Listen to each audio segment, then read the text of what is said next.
that documentary on Jonathan Weygandt, I'd heard of him, but I had never heard any of the backstory that you described. Oh, it's interesting. And what was going on in, what was it, Peru that happened? Yeah, 1997, Operation Laser Strike. Operation Laser Strike. Never heard of it. So this was a classified U.S. Southcom, U.S. Southern Command operation to track narco traffic, drug traffic in Peru, Colombia, Bolivia, all sorts of South American countries. And the MACG, the Marine Air Control Group 28, was sent down alongside some elements of the Air Force and a pretty large joint program, including the CIA, to set up TPS-43 and other radar systems to track some of these narco planes.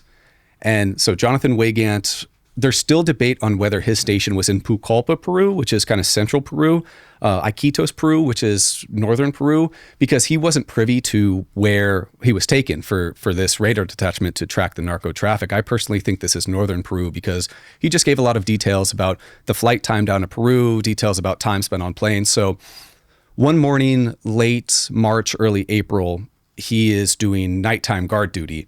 And a sergeant comes up to him, I think this is Sergeant Montalegre, and says, hey, there's been a crashed craft. We need to go out and see if it's friendly.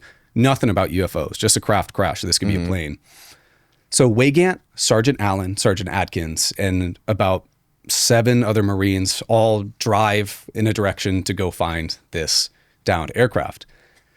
By the time they reach the LZ, after a combination of driving and trekking, the Marines come across a ravine where about a 20 meter in length egg-shaped craft is just stuck in a granite cliff face. Probably granite. Weygandt doesn't fully know for sure what the material is, but wedged in there. There's fluid leaking out of the craft. There's what looks to be 3 hatches, one of them open with possibly a non-human arm hanging out of the craft. And this liquid is like clear, but it's viscous like syrup. And the craft itself looks somewhat metallic, but it's changing colors like purple and green. The best I can describe that is the mother of pearl effect, similar to oil on water. So Weygandt gets pretty close to the craft. It's way above him, but he gets pretty close under it. He gets the fluid all over himself. And it's to this day like removed hair from his legs. It discolored his camis or his battle dress uniform. And so after about 10 to 15 minutes at the site, and some interesting details about the craft is there was a light going around its circumference that seemed to power down. Almost seemed like the craft shut off, including a sound like a guitar amp that eventually died down. Weygandt eventually kind of came to hearing Sergeants Allen and Atkins yelling at him to, hey, step away from the craft. And during this time, he felt like, I know you and Jesse talked about Jake Barber and some of the psionics and stuff. Right. He felt like there was something in the craft reaching out to him, trying to communicate with him, trying to tell him that it was okay, don't worry, help us, but it's all going to be okay, which is really bizarre, really strange. And to this day, he has seen like these creatures, what he calls them, in his dreams that were in the craft. He doesn't know how to explain how he felt like these things were contacting him, but it's really strange. But here's where... When did he say this for the first time publicly? The year 2000 on Stephen Greer's Disclosure Project archive. Wow. So he was part of the 2000 Disclosure Briefing Project, where Greer was doing some really good work getting whistleblowers together. And Weygandt's testimony was in there and has really stood out forever. He reached out to Greer because he was facing a lot of reprisals and he thought he was going to die.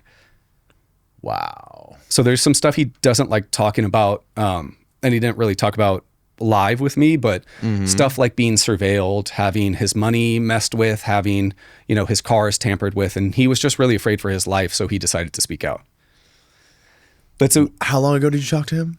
I talked to him almost daily, but You talk to him daily? Yeah, he's one of my good friends. I love Jonathan. He's a stand-up guy. He's hilarious. He's great. So I talk to him all the time, but getting back to his story, so Sergeant Allen and Sergeant Atkins holler at him to move away from the craft. As soon as these Marines start heading up the ravine, and this is the most interesting part to me because, my channel's pretty focused around crash retrieval and reverse engineering, a couple of U.S. Army CH-47 helicopters fly over them. As these helicopters are getting to land in a nearby clearing, the Marines, including Weygandt, including Allen, including Atkins, are intercepted by a team of men in black camouflage. And stop me if this sounds familiar when you hear cases like Michael Herrera. A team of men in black camouflage that apprehend the Marines, strip them of their gear. Weygandt, being feisty, being like 23 years old, tries to swing at one of them, clocks him in the head. And these guys, at that point, make an example out of Weygandt, push his face in the ground, he gets more of the liquid on him, beat the crap out of him, And then out of the helicopters come a team of people ranging from rain jackets to large hazmat gear, mop gear, mission-oriented protection posture, marked and stamped with DOE, Department of Energy. No shit. And so a couple of these DOE guys in protective gear see Weygandt. They strip him of his clothes. Weygandt is handcuffed to a stretcher. His feet are gagged, and he is put on a CH-47 out of there. Doesn't know what happened to Atkin or Allens. But here's what's really interesting about the DOE. The Department of Energy has its own team. It's called the Nuclear Emergency Support Team. And this is basically a rapid reaction team that can be sent anywhere in the continental United States or around the world to react to nuclear or radiological signatures. And one of the governing bodies of NEST, the DOE NEST, Nuclear Emergency Support Team, is the 1954 Atomic Energy Agreement. 1954, if this sounds familiar to you, are you familiar with the 2023 and 2024 National Defense Authorization Act, UAP disclosure amendment?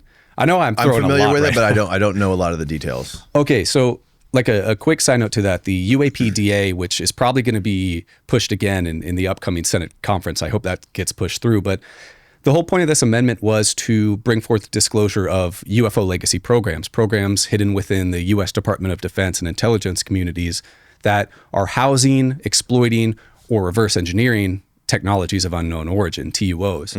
And one of the governing bodies listed in this legislation that hides some of these materials is the 1954 Atomic Energy Act that considers UFO materials as trans-classified foreign nuclear materials. So inherently that means like anything that could be considered nuclear or radiological is pretty much born restricted, born classified, and can be pigeonholed to avoid standard declassification processes. What's interesting about the DOE NEST is their founding authority was also the 1954 Atomic Energy Agreement. So you have legislation like the UAPDA talking about 54 being how the classification system for UFO materials is born. And then you have stories like Jonathan Weygandt encountering DOE teams whose given authority is that same 54 agreement. So it's very interesting. Also, there's provable instances that DOE NEST was actually looking to operate in South America, Colombia, Bolivia, Peru at that time in 1997. There was a Russian probe that went errant. It was going to crash. U.S. Southcom thought this Russian probe was going to crash either in the Pacific or somewhere near Peru and Bolivia. So DOE was actively using Defense Support Program satellites to monitor the region later that year. So DOE NEST was already interested in South America. Wow. And there was a lot of spooky shit going on in South America in the 90s. Like there was a lot of UFO crash incidents. Yeah. And there was a lot of I think that Jacques Vallée book was earlier than the 90s though. Jacques Vallée wrote a book about like some crazy massacre that happened in South America. Where like basically all these people were slaughtered. Have you heard of this? It sounds somewhat familiar, but I'm not fully. I think Jesse was the one who told me about it. But yeah, no, South America and Mexico, that period of time was like very active with this kind of stuff. Well, because same year we have Varginha, Brazil. James Fox's big case, right? Yep. And I guess he's doing a lot more work on that. He just talked to, I think it was Chris Ramsey or somebody, that he's got more information coming out about that. So that'll be pretty darn interesting. In 1978 in Bolivia, there was a case of a almost like a tic tac, like a cylindrical shaped object crashing into the mountains of Bolivia.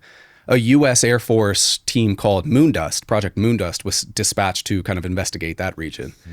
And I'm trying to think what else. In Mexico, kind of like what you're talking about, in 1974 in Mexico, there's a pretty famous kind of underrepresented crash retrieval case called Coyame, Mexico, northern Mexico, of a crash saucer that a Mexican retrieval team went to go get, but there was some sort of toxic or biological hazard in the craft that killed the entire Mexican recovery team. And then, of course, the Americans and their CH-53 Chinooks swooped in and took the craft. However, there's, of course, an argument you can make that probably maybe our guys, the Americans, took them out. But there's a South America and Central America, a ton of crash retrieval stories. Right.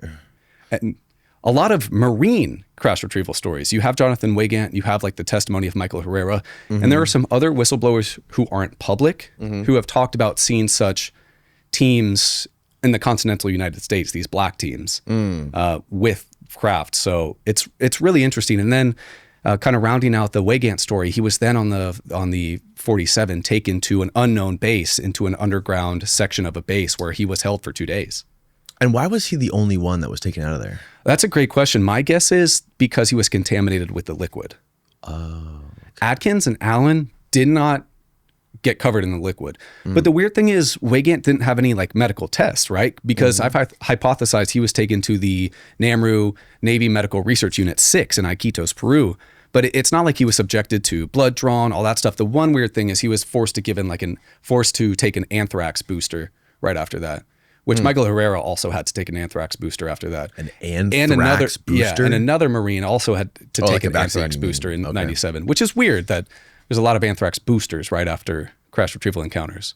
But I think that's why he's separated. So he doesn't know what happened to Adkins or Allen at this point. But he still hasn't talking to them since? No, he doesn't like them. They don't like him. Oh, wow. Part of what's a little weird about this case is one of those two, Adkins or Allen, I reached out to both. One of them got back to me and I emailed them just cordially saying like, hey, I'd like to talk to you about your time in Laser Strike, specifically 1997 and possibly anomalous crashed aircraft. And I send emails out from my UAP Gerb email. It doesn't have my information, none of that. So I email one of them and they respond, hello, my full name. Which is, of course, like a bully intimidation tactic. And the guy just tried to call Jonathan crazy, tried to downplay him. But, you know, he did say my full name when I had never given out my information before to him, nor since, nor on my channel. That's so strange, bro. Yeah, I don't know what to make of that.